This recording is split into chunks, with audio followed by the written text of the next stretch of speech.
उनके जो भगवान है वो बंदरों पे बैठे हैं, वो कुत्तों पे बैठे हैं, गधों पे बैठे हैं। अब गधे को गधा नहीं बोलेंगे तो क्या बोलेंगे, चूहों पे बैठे हैं। अब हम क्या करेंगे भैया, अपने भगवानों को साइकिलों पे बिठवाओ या मोटरसाइकिलों पे बिठवाओ। अब तो आधुनिक भारत है। अब ये हम तो कहेंगे ना कुछ, तुम्हारी भावनाएं हाथ हो जाएंगी और हमारी भावना हाथ नहीं होती। जो 5000 साल से हम तुम्हारा जुर्म सह रहे हैं, हम तो बिना किसी उसके अमानवीय जीवन जी रहे थे। हमें कपड़े पहनने का अधिकार नहीं थे, शिक्षा का अधिकार नहीं था, हमें पानी पीने का अधिकार नहीं था, हमें सड़कों पे आने का अधिकार नहीं था। हमारी भावनाओं का कुछ नहीं। हमारे बाबा साहब को तुम आए दिन उनकी तस्वीरें तोड़ते हो, गालियां बकते हो, तुम वहां पर मुनादी करवाते हो कि कोई दलित अगर तुम्हारे खेतों में आ गया, कोई तुम्हारे ट्यूबवेल पे आ गया तो तुम हमें 50 जूते मारोगे। तुम 5000 जेल तो गया सर आरोपी। नहीं, जेल जाना अलग बात है, लेकिन इस तरह से लेके जाते ना। प्रोफेसर रतनलाल जी ने क्या गुनाह किया है जो आप इस तरह से आप रात को अंधेरे में आए? वो तो इसलिए आए क्योंकि पूरे देश दुनिया का प्रेशर पड़ गया, इसलिए आप इज्जत से लेकर के जा रहे हो। पकड़ के घसीटते हो, क्यों नहीं लेकर के गए उसको जेल? ताबड़तोड़ जैसे ही पता चला, सोशल मीडिया पे दुनिया को पता चल गया, गृह मंत्रालय को पता नहीं चला। यहाँ की जो ये जो सोशल मीडिया सेल है उसी ने गिरफ्तार किया ना प्रोफेसर साहब को। तो वो कहाँ मर गई थी जब वो ढोल पीट रहे थे, मुनादी कर रहे थे, जब हमारे लोगों को घोड़ी पर नहीं चढ़ने जाते। वो बीएसएफ में नौकरी करने वाला नौजवान, दलित नौजवान, उसको अपनी शादी में पुलिस फोर्स और अपने जवान बुलाने पड़ते हैं। कितने शर्म की बात है। अब हम घोड़ी पे बैठ जाएं तो इनकी हाथ खराब वो हो जाती है। हम किसी को बंदर कह दें तो तुम्हारी हाथ वो हो जाती है। तो भैया ऐसी हाथ से हम नहीं करने वाले। अब तुम हमें अकेले अकेले क्या जेल ले जाओगे? अब हम जल्दी सारे के सारे जेल में आएंगे। जेल तैयार कर लो।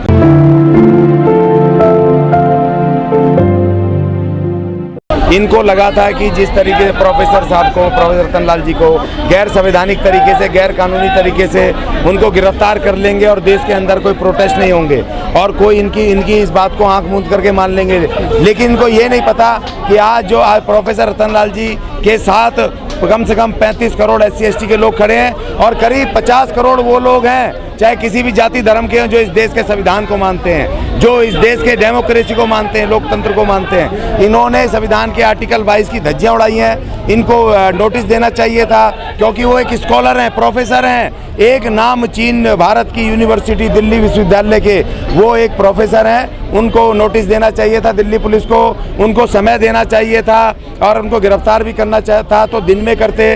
वो कोई ऐसे भागने वाले थोड़ी हैं कि कोई बिजनेसमैन थोड़ी हैं। ये इनके जितने जो भाग गए पूंजीपति पैसा ले लेकर के वहाँ विदेशों में भाग गए हजारों करोड़ रुपए लेकर के, वो थोड़ी हैं। वो तो एक सभ्य समाज के, एक यूनिवर्सिटी के एक संवैधानिक पद पे बैठे हुए प्रोफेसर हैं। उनकी जिस तरीके से डराया है बहुजनों को, SC/ST को डराने की ये एक कोशिश है और ये एक उनकी बदले की भावना है कि भाई तुम लोगों ने ये दंगे करवाने की इन्होंने कोशिश की थी भारत में।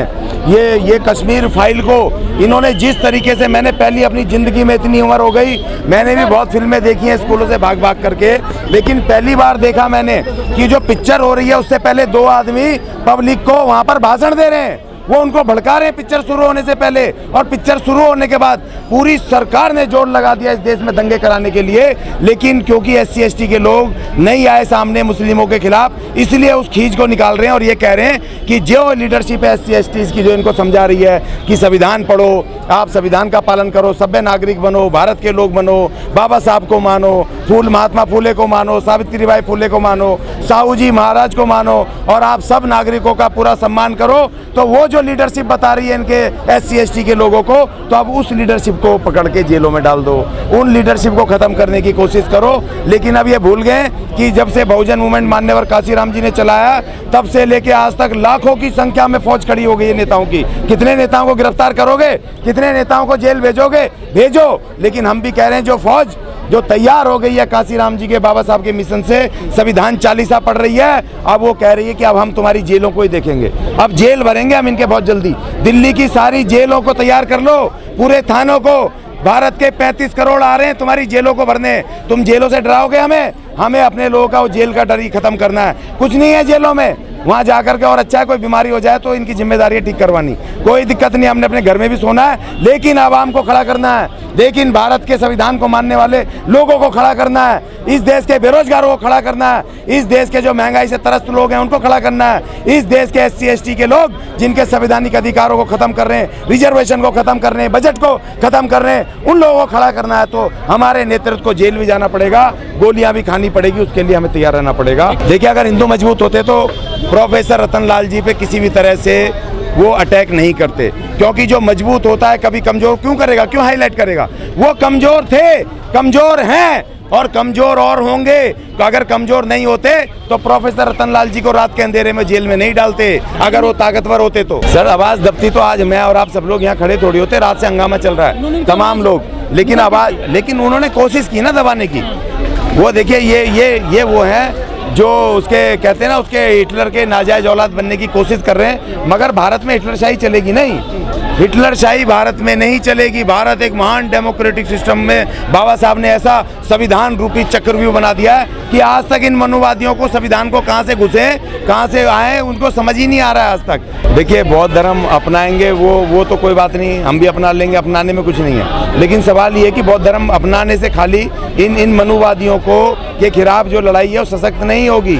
आपको संविधान को अपनाना पड़ेगा, संविधान चालीसा को चलाना पड़ेगा। एक अपने SC ST के लोगों को जो अभी मंदिरों में जाते हैं, जो इनके लिए वो माता के आते हैं, हमारी माताएं बहनें वो जागरण करती हैं, वो करती हैं, उनको संविधान बताना पड़ेगा कि ये जागरण करने का अधिकार भी संविधान ने दिया है। इस संविधान से पहले तुम्हें इन माताओं के मंदिरों में जाने की इजाज़त नहीं थी, तुम्हें पानी लेने की इजाज़त नहीं थी, इनके देवी देवता तुम्हें मिलने को तैयार नहीं थे। अगर बाबा साहब डॉक्टर अंबेडकर काला राम मंदिर का मूवमेंट नहीं चलाते तो इस देश के राम, श्याम, भगवान, माता, पिता, इनके मंदिरों में हमें आने जाने की इजाज़त नहीं थी। उनको समझाना पड़ेगा कि इस देश का संविधान लागू होने के बाद तुम्हें मंदिरों में आने की इजाज़त मिली है। नहीं, देखिए, भावनाएं भी आहत का तो सवाल नहीं है, हमारी भी तो आहत हो रही हैं। पिछले हम SC ST के लोग पिछले हजारों कितने वर्षों से इनकी हम प्रताड़ना सहते आ रहे हैं। हमें कोई अधिकार नहीं थे, मानवीय अधिकार नहीं, पीने का पानी का अधिकार नहीं, हमें शिक्षा का अधिकार नहीं, सड़कों पर आने का अधिकार नहीं, कपड़े पहनने का अधिकार नहीं। और तो और हमें, अगर हम गलती से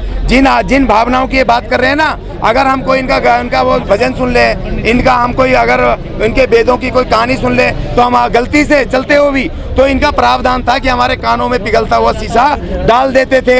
हमने गलती से किसी भगवान का नाम ले दिया तो हमारी जबान काट देते थे। तो इसलिए देखो, संविधान, भारत के संविधान ने जो हमें अधिकार दिए हैं इस देश में भगवान को मानने से लेकर सारी चीजें। लेकिन मैं ये कह रहा हूँ, रतन लाल जी के जिस फेसबुक पोस्ट पर गिरफ्तारी हुई है, जिस बापी मंदिर को लेकर उन्होंने लिखा है, वो अभी साबित ही नहीं हुआ है कि शिवलिंग है, तो फिर भावना कैसे? हाँ, वो आपकी बात, देखिए, आपकी बात बिल्कुल ठीक है, वो बिल्कुल। और दूसरी बात, कल जो सुप्रीम कोर्ट ने कहा है, सुप्रीम कोर्ट ने ये कहा है कि भैया सबसे पहले जो वर्शिप वो एक्ट है 1991 का, पहले तो उसको जज को ये कहा कि पहले उस पर सुनवाई करो, क्योंकि वो उसके दायरे में आता है कि क्योंकि जब वो बना था तो राम मंदिर को खाली अयोध्या के उससे बाहर रखा था। बाकी उसमें साफ साफ लिखा हुआ है कि जो भी 26 जनवरी 1950 से पहले के जो भी धार्मिक स्थल बने हुए हैं उनका जो भी नाम है या जो भी उस पर ढांचा है उसको बदला नहीं जाएगा।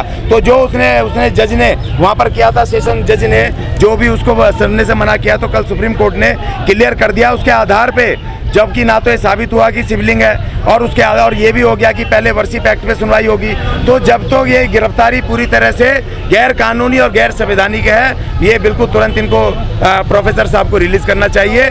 और हमारे माननीय होम मिनिस्टर साहब को, क्योंकि उसकी पुलिस फोर्स ने संविधान के विरुद्ध और कानून के विरुद्ध काम किया है, प्रोफेसर रतन लाल जी को गिरफ्तार करके उनको तुरंत अपना इस्तीफा देना चाहिए, क्योंकि वो अब इस देश के कानून और संविधान को चलाने की स्थिति में नहीं है। वो एक सक्षम होम मिनिस्टर आए जो कि इस देश के संविधान को चला पाए।